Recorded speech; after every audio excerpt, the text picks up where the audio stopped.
ba kung di sobra, laging may kulang? May mga bagay na sadyang di natin mauunawaan. Mga palaisipan kung paano natin mabibigyan ng linaw. Mga pangyayari na di natin inaasahan. Ito isang sulat kamay na naaayon sa buhay ng isang nilalang. Binibigyan ng kwento, binibigyan ng kalunasan, binibigyan ng buhay kung paano ba natin ito maisa sa katuparan. Mga panahon na sadyang hindi natin inaasahan na mangyari at magaganap. Ang buhay ng isang tao, weather lang ika nga. Parang isang balon, naiikot minsan nasa ilalim, minsan nasa ibabaw. You can close your eyes to the things you don't want to see. Mga bagay na hindi natin kayang matanggap, pero kailangan natin itong solusyonan. We need to face it out para malaman natin kung ano yung tamang hakbang na ating gagawin. We always be a good person in real life, not just on social media. Ang pagtulong, ang pagkalinga, ang pakikipagkapwa-tao ay nananatili sa ating puso at hindi lang nakikita o naipapakita sa pamamagitan ng kamera. Dahil may mas malaking kamera na nakatutok sa ating lahat at di kailanman makakatago sa mga bagay na ating ginawa. Use the pain in your past as fuel that will drive you straight to a better future. Gawin nating inspirasyon yung mga pasakit na nangyari sa ating buhay dahil ito ang magbibigay sa atin ng kalakasan para lalo tayong mag-eager to go straight to our goal. Huwag nating isipin na hanggang doon na lang tayo. We use this pain para lalo tayong magsumikap. Hard times show you who really with you.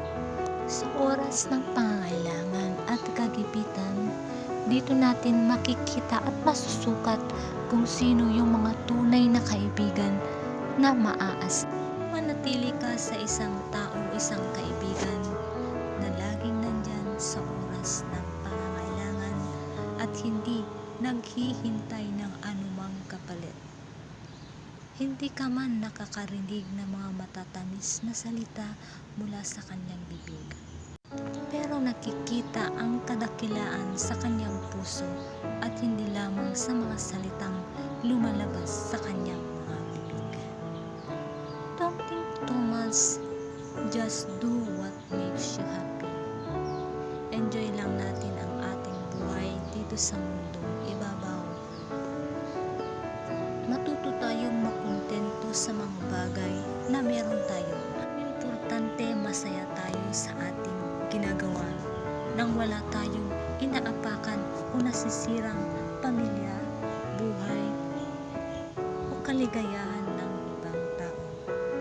We learn to accept our failures and learn to be always happy. Be with someone who puts down their phone and listens to how you say them. Doon tayo sa mga taong handang makinig, handang umunawa, handang samahan tayo sa mga problemang ating kinakaharap.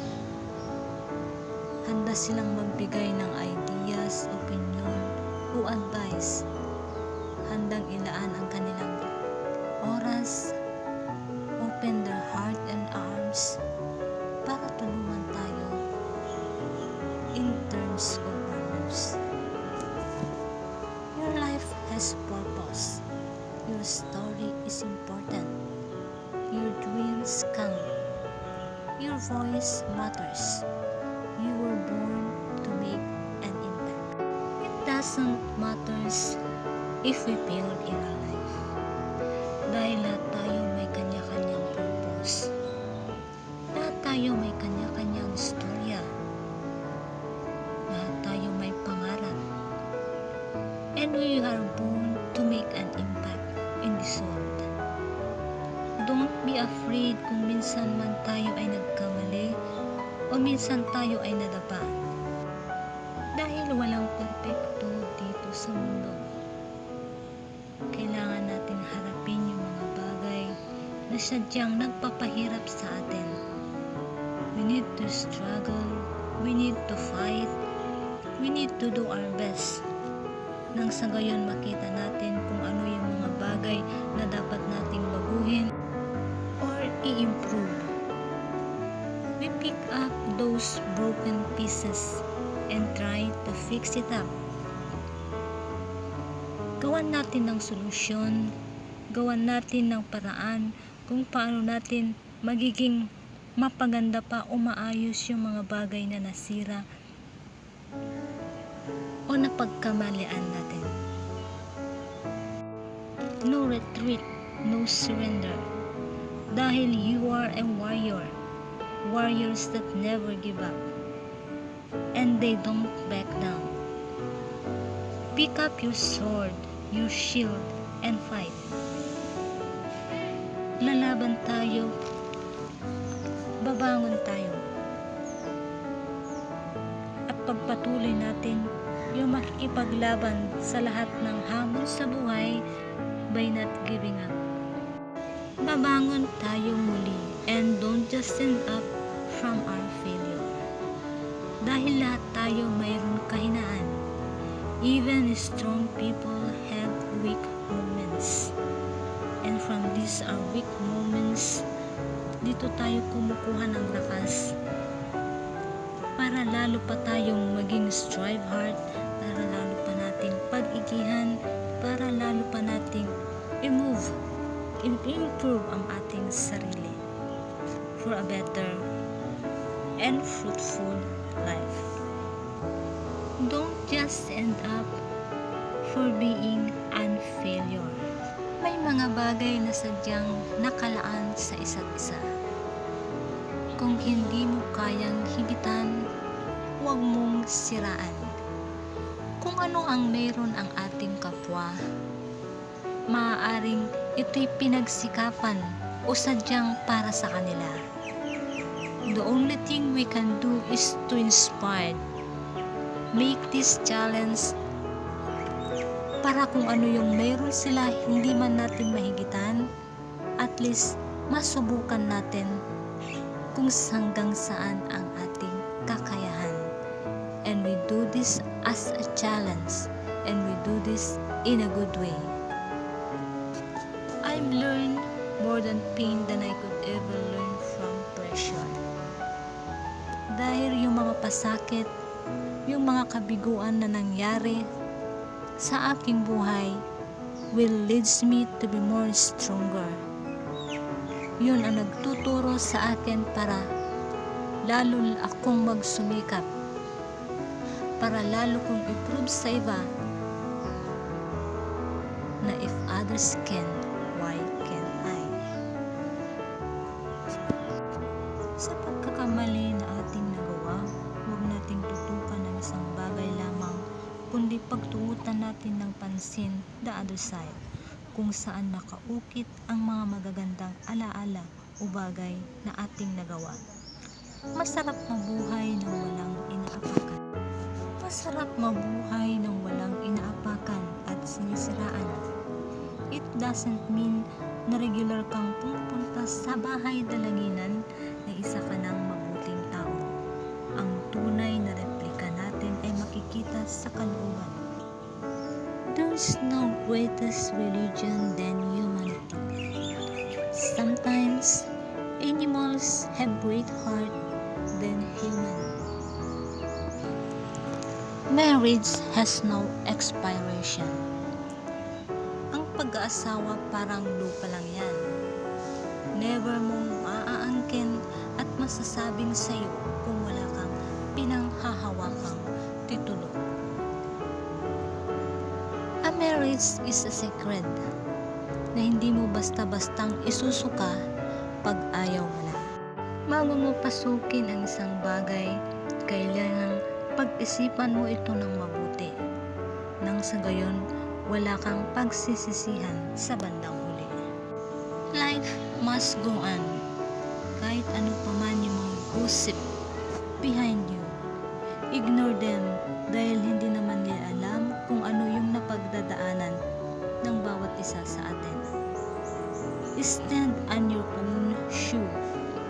Saka lang nila malalaman ang kalagayan o katayuan ng isang tao if they experience o maranasan nila ang nangyayari sa buhay mo. Just be with you and shine as a real diamond. Think for our future. Masarap mabuhay ng walang inaapakan at nasasagasaang ibang tao.